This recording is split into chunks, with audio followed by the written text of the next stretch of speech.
Kull sena l-Isptar tal-Onkoloġija Ser Anthony Mamo jara madwar 2000 każ ta' kanċer ġdid.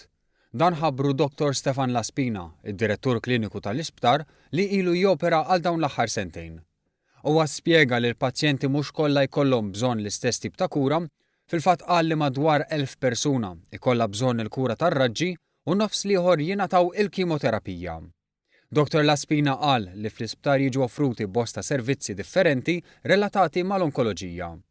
Qalilna li t-taqsima ta' matul il-jum fl-isptar tara medja ta' 35 pazjent kuljum. Dan l-isptar għandu żewġ swali oħra għall-adulti li jilqgħu 33 pazjent. B'differenza għat-taqsima ta' matul il-jum, il-pazjenti li jkunu rikoverati f'dawn is-swali ikollhom bżonn iqattaw liljili fl-isptar għall-kura. Dr. Laspina spjega kif it-trattament li jirċievu l-pazjenti dejjem qed jevolvi u l-isptar jara li jżomma ġurnat mal-aħħar riċerka li tkun saret. Issa li fetħu numru ta' fondazzjonijiet tar-riċerka, Dr. Laspina spjega kif il-qudiem dawn jistgħu jagħtu l-opportunità lil pazjenti Maltin sabiex ikunu jistgħu jippruvaw l-aħħar trattamenti li jkunu ħarġu. Jista' jkun il-pazjenti tagħna għadha pitada jkollhom ukoll aċċess għal clinical trials li jkunu ġifieri qed jippruvaw mediċini li huma veru cutting edge, ġifieri the latest.